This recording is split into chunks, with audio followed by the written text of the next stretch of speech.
Your values are your compass. They give you direction and they help you understand what's important to you. I can guarantee that. I can literally tell you, you will never make a wrong decision again if you go through your values and energize them how you want to choose. However that is that I bring pleasure in, a lot of times people will laugh because they're like, oh, you like whipped cream on your coffee, and I do a huge big thing of whipped cream. And I'm like, absolutely, because today I want a little extra love on my morning coffee. But I do have this philosophy that if I'm always having pleasure, then I'm addicted to dopamine hit. Even like watching a YouTube video or something like that, I'm like, ooh, I gotta stop this because I don't want to feel like I'm addicted to anything. But I think that is constructive because it drives me. If that pleasure is, oh, I need to go like rage every single night and I'm hungover the next day and I'm not accomplishing my goals, well, that pleasure's not serving you. Cannonball! Here we're going in. I get moms all the time calling me. How did my daughter make this such confident decision? And how did she navigate this so strongly? And I said, because she put it to work. She understood the concept and she put it to work. And also, sometimes you want to be destructive. I say, own that. I tell my clients, if you want to be a bitch today, be a bitch. If you want to be lazy today, be lazy. Whatever you want. Yeah. But own that draining. All that energy could be used for something constructive. Wow, I can see why they called you Chief Energy Officer. I'm like, yes. Wow, this is cool. Is There More is the podcast where creators share how their darkest moments became the breakthroughs that changed everything. We're building a space for raw stories, deep connection, and real hope for everyone who's still writing their story. Brought to you by Dialogue Life Skills, the world's scalable solution to the teen and young adult mental health crisis. I'm your host, Megan A. Tully, and I'm listening. In part 2 of my conversation with Rebecca Ahmed, the original Chief Energy Officer and the author of The Energy of Success, we dive deeper into the practical side of living your values. Rebecca breaks down how to use your personal values as the compass of every decision, so you can move through life with less guilt, less rumination, and more clarity. What are your daily practices? For the most part, every single day I work out. I have to have like that body movement. I do yoga. I'm a class pass girl. Nice. So I'm like one day spin, one day yoga, one day boxing, one day Pilates. We mix it up, but always that. Awesome. Meditation. I always meditate anywhere between 5 to 15 minutes a day to practice presence. So I think that's just super important for me to really connect with my vision, connect with my goals, and be with that. I lead with pleasure. So every single day, whether it's, hitting the climax zone physically, mentally, with a book, myself, however that is that I bring pleasure in. A lot of times people will laugh because they're like, oh, you like whipped cream on your coffee, and I do a huge big thing of whipped cream. And I'm like, absolutely, because today I want a little extra love on my morning coffee. And so anything that I can do to bring that pleasure in, that keeps that level 7 sparking and coming in. So I really, really do lead with that. Okay, so you lead with pleasure. That is interesting. So I have this, I don't know if it's a block, but I do have this philosophy that if I'm always having pleasure, then I'm addicted to this dopamine hit of, right? Or no? Or I am. I think I am, but I think that is constructive because it drives me. If it's, again, how is it serving your energy? How is it serving you? Okay. If that pleasure is, oh, I need to go rage every single night and I'm hungover the next day and I'm not accomplishing my goals, well, that pleasure's not serving you. But if it's, oh, I love to enjoy and go dancing at night and me dancing for 2 hours and I got my sleep and that totally rocked me out and it gave me an idea to write something in the morning and I like to write, that's super positive. Wow. Okay. I think I have shame of addiction. I come from a family of alcoholics too. And I've also been around many friends who have been addicts and then got sober. And the ones who get sober, I did go to AA, but not really. I didn't really do the program. I just kind of did it on my own. But I remember even having these friends who they were so strict with it that I was like, dang, how can you live like that? But I do have this addiction shame thing where when I feel like I'm getting addicted to even watching a YouTube video or something like that, I'm like, ooh, I gotta stop this because I don't want to feel like I'm addicted to anything. I have this complex around that, but I love how you're framing it. Notice if it's constructive and it's fueling you and you're getting ideas and you're, it's energizing you, or if it's destructive and it's making you lose sleep or miss out on work or whatever it is, then it's obviously destructive. So I love that reframe too. Yeah. And also sometimes you want to be destructive. I say own that. I tell my clients, if you want to be a bitch today, be a bitch. If you want to be lazy today, be lazy. Whatever you want. Yeah. But own that, because sometimes you just need to flow through that. I'll do that. I'll be like, today needs to be a day where like I am not constructive when it comes to this area, but I want to do something here because that's going to help me just like decompress or whatever it is. So you have to honor too that sometimes you want to be at that space. If you're sad, be sad. Take the day. Don't take 10, but take the day. Take the time. Like that's where you that practicing of like, where is this serving me and not serving me? Yeah, because I think it at least takes away the guilt, or it makes it even go through faster. Say you're And sad if you and get you're the like, guilt, oh, Megan, I can't be sad. I'm trying to cover it up. It's gonna hit you later. Or like if you're like, oh, I know I shouldn't be eating this ice cream, then you're gonna keep eating the ice cream, but say I know I shouldn't be eating the ice cream instead of just saying, I'm eating this ice cream, I'm eating this ice cream. And I feel guilty about it.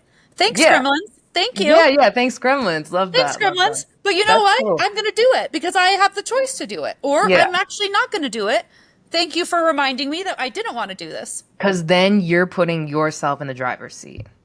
And you're saying, I know I'm doing this and I'm choosing to do it, versus I know I shouldn't be doing this, but I'm doing it anyway. And now you have cognitive dissonance. Yeah. Fascinating. And how much does guilt give you energetically? Less than... It's draining. Yeah, it's horrible. It's the worst. It's like when you ruminate. I tell people all the time, how much do you say, especially when it comes to families, I'm not going to let my mom bother me about this today. You know what? Did you know my mom, I'm not going to even let her impact my energy. Hey, I was talking to my mom the other day. You wouldn't believe what she said, but you know what? I'm not even going to let her bother me because it's not bothering me. Draining. All that energy could be used for something constructive. Yeah. I tell people all the time, if you are worrying, if you are like in that, how is it serving you? If you are feeling guilty, if you are shaming yourself, how much is that serving you? Do you need to learn a lesson and say, okay, I don't want to do that again. I feel guilt because I did something wrong and I don't want to do that again. Okay, great. Now put it into action and don't do it again. Yeah. But sitting there and just beating yourself up about it, it's doing nothing. Yeah. Nothing constructive. It's doing bad things. Bad There's vibes. such an opportunity to make that something but there is, in every negative energy, there is a constructive. In every, right, there is something to learn, I guess. Something to learn. Something to learn. Wow, this is cool. Can you talk a little bit more about the value assessment, as if you were walking a younger person through why it's important to know your values and then how you use those in your decision making? Absolutely. Your values are your compass. They give you direction and they help you understand what's important to you so that you can have the confidence to make decisions towards your goals. Your values will change throughout your life. Health will become something that will be very different for you if you start having health problems. If you've always been healthy, it's a given, right? So I noticed that just becoming 41 versus when I was 25. That as soon as you need to know more things about your health, obviously it becomes more of a priority. So these will shift, but they're your direction to give you power and confidence in your decisions. Because as we just talked about, Megan, ruminating does nothing constructive. It doesn't get you where you need to go. So let's use that action. Let's use that wasted energy that could occur of, oh my gosh, did I make the right decision? I don't know. Like, could I have done it differently? And running it 27 ways in your head to say, is it aligned with my values or not? Yes, yes, yes, yes. Okay, perfect. I know this is at least an opportunity that I will learn and grow from. Even if I fall flat on my face, I confirm that it was in line with my values. And so there's opportunity to learn and grow. Cannonball! Here we're going in. Okay, so you take values and you have people basically define what their values are right now, because they're always shifting. But you have people say, these are my top values right now. And then instead of either overthinking a decision or ruminating after you've made a decision, we just energize them.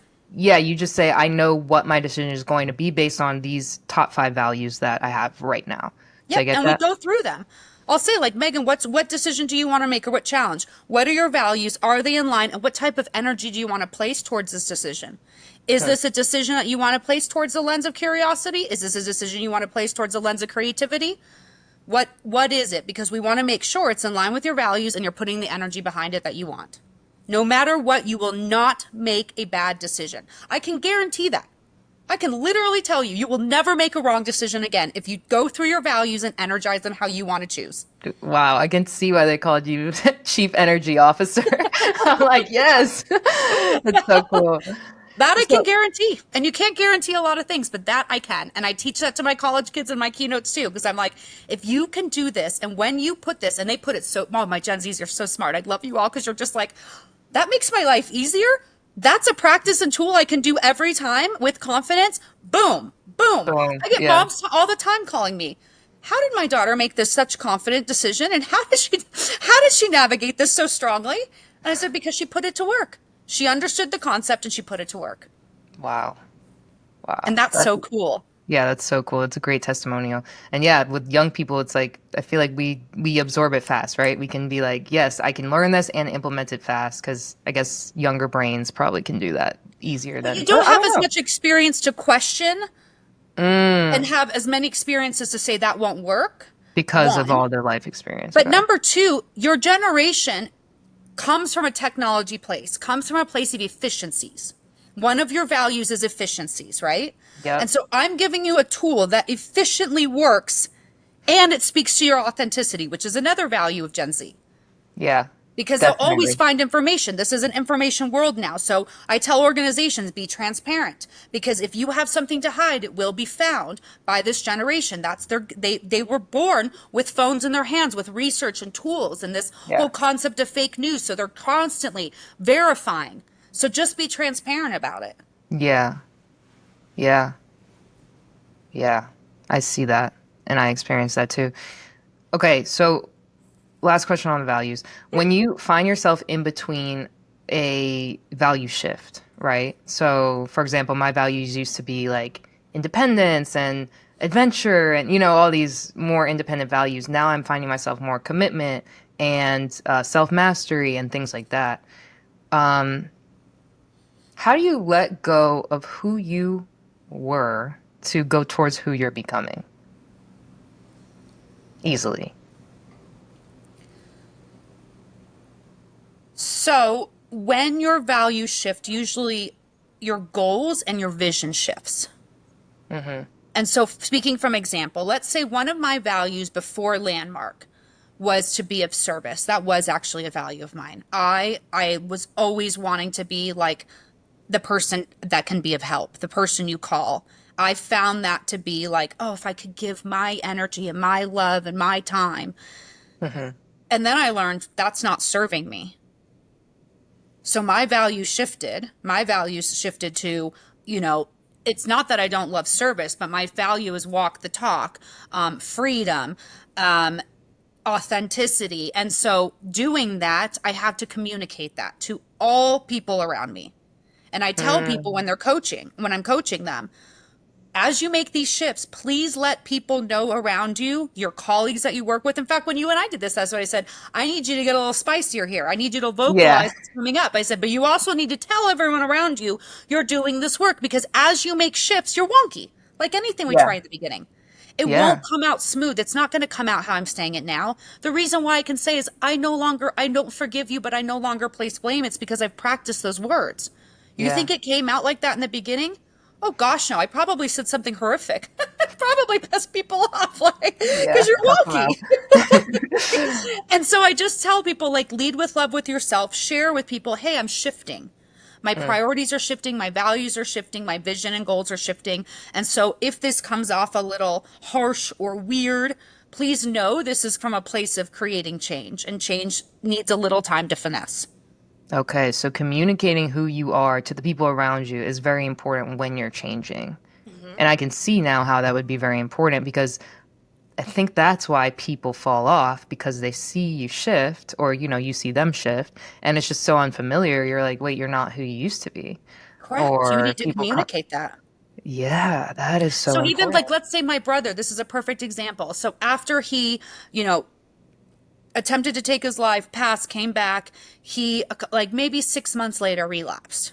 And I was in Mexico with family friends, and I got a call, and he was on the street, and he was under the influence. And my previous self would have gotten on a plane, got in a car, gone and driven around.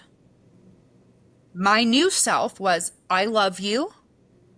What are your tools? I led with curiosity. What are your tools?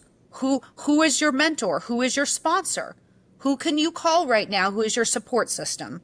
Mm-hmm. And I can be with you for that and ask those questions for the next 30 minutes, but I have dinner with family friends to be present with them because I'm here. Yeah. And I will not ruin their dinner, my dinner. I won't even ruminate. And I'm very communicative. I won't even ruminate. You will not be a thought after these 30 minutes, but you are, for 30 minutes, I'm present with you. So what tools can I support you? How can I provide you love? Yeah. That's a completely different response. And you Yeah. don't think I had friends call, get pissed? Like, how, I can't even believe you're not here to deal with this. Yeah. And I would lead with love and say, I understand why you think this. I'm creating a shift in how I operate with my family, how I operate in my life, and I'm leading through these lens and these values. And thank you for sharing. Thank you for sharing your feedback that you're upset. And I can understand where you would think that, but I've made this shift. And so please know, like, I'm comfortable and I've communicated this with my family too. That is so brave. But it's also so Freeing. freeing. Yeah. And you don't have to worry. You don't have all of that you were wishing you didn't do before. And you actually are operating from choice. And now I'm walking my own talk. Because if I went and did that, that means I wasn't honoring my values. And you know what? That entire plane ride, like in the past, I would have been sick. My stomach would have been hurting. I would have been like, how do I navigate this? How do I apologize to my friends? I can't believe that. Oh my gosh, I just spent $1,000 for a last minute flight. All these things that I Hurting would have yourself. needed to do. Yeah. Wow. And they weren't even effective. My relationship with my brother is much stronger now operating through this lens than jumping and just ringing and being of service, because all he knew to do is like a baby. You throw a toy and it keeps getting it, but you're not learning. Yeah. So it's shifted our relationship in a constructive way too. That's amazing. Staying true to your values and who you were becoming shifted your relationship in a constructive way. And you did it through really noticing how you felt when making decisions and then saying, is this serving me? Is this not? Am I energized? Am I not? And Is this in then, line with my values or is it not? yeah. And then kind of going from there and shifting and, reworking and communicating to the people around you what you were doing, when you were doing it. Correct. And then you don't have as many mistakes, honestly. You don't say like, I wish I never did that. There's the I don't say efficiency that thing. because of being cocky. I say that because I did the work ahead of time before I made an action or vocalized or expressed something. Wow. Okay. Yeah, that's big. So not as many missteps because it's like you already know who you are. You know what your decision is going to be. So you're going to make the right decision because you already know who you are. You're doing the preventative work. You're doing the front end work. Like So you don't prep have to work. Yeah, like apologize at the end. pre-production for the stage of life, Yes. basically. Yes. Interesting. So there's no reason to not do this work, like at all, especially when you're young, because then you have it the rest of your life. Because then it becomes a sustainable practice and you don't even think about it. Oh, You'll yeah, it's constantly running in think the about background. certain things, but it starts becoming natural. You'll naturally, and you see it in the Energy Leadership Index assessment, the one I gave you so you would experience it. I told you your energy will shift constantly. Every day you take it, it'll be different. Over time, though, by doing this work, you're going to see your ARL, your average resonating level of energy, increase because you will naturally go to level 5 and ask questions versus place blame. You will naturally you will respond differently because you are operating through that lens, and it starts becoming where you go versus saying step 1, value, step 2, energy, step 3. But at the beginning, you need to say, step 1, where is my current energy? Okay, step 2, what are my values? Step 3, where do I want that? You have to do it many times. I still have to do it a lot of times now, especially if it's a challenge. Or if you're operating quickly, I tell myself all the time, slow down. That's where you start jumping steps. Power of the pause. Power of the pause. Power of the pause. Okay, I love this. Well, I'm really excited to dive into the values with you and then do the step-by-step process. I've already been looking at it and implementing it from the very little you've taught me in my life, but it has been transformational. And I've only looked at 2 worksheets and we've had 1 call. So I can't imagine like how impactful this work is on your clients and hopefully me soon. So I'm just so appreciative that you were able to share this with me and with us. And thank you, Rebecca, for being here with us today. Oh my gosh, you are so welcome. It's a gift to see and feel your energy. Like I can see it in your smile right now. As soon as you share, like even sharing that, like you just perked up with your body. It's so cool. Yeah, I'm very responsive to this. I've been very excited all day. I'm like, I get to talk to Rebecca today. I'm like, I think she's really gonna drop. Not, I love learning, and what you're teaching is important to me because it's what I don't know. We kind of have some parallels, right, with the addiction Tons. family, and I studied energy and yoga and all this stuff. And your communication studies, like everything that you learn there yes, through dialogue, it very much aligns. it very much does. Yeah, and I see the parallels between we say like wonder, don't judge, and you say lead with curiosity.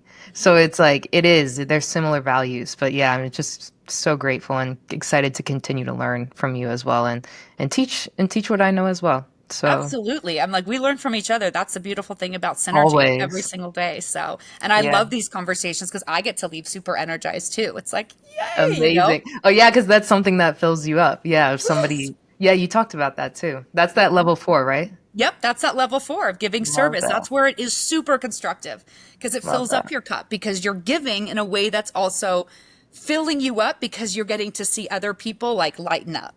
Yeah. And that's what I get on the stage, right? To see a room lighten up, to see a person be like, I like, get it. I know, you're like, oh my gosh, their world just changed. Like, that's Yes. so cool. Like, to me, that's like such a boost. And do you have any speaking engagements upcoming, or where can we find your book? So everything's on my website, Energetic Impact, energeticimpact.com. And my email is rebecca@energeticimpact.com. It's on the website. The book is Energy of Success. It's on Amazon, Barnes & Noble's, your local Audible, also like your local bookstore. It's everywhere. It's on the website. And then upcoming speaking engagements, yes. I'm super excited to announce, I got this confirmed yesterday, Fontainebleau Hotel in Las Vegas. Ooh. I will be doing their keynote in September for their sales team. So I'm super excited. Congratulations. And then thank you. Yeah, that's a big one. And then I've got HR Vision in London in November with the HR Executives are Global. And then I have 3 coming up in Australia in February and March. So those are all locked in Nice. and confirmed, signed, sealed, delivered. And we've got a lot in the hopper. So it's very exciting to be able to share this work and connect with people worldwide on their energy. Love that. Thank you so much, Rebecca. I would love to also, fingers crossed, get you on stage at one of the Hollywood and Mind events, and I'll keep you posted on that. But you have stuff going on all over the world, so we are excited to see you read your book and learn from you. And I thank you for being here. Thank you. Ooh.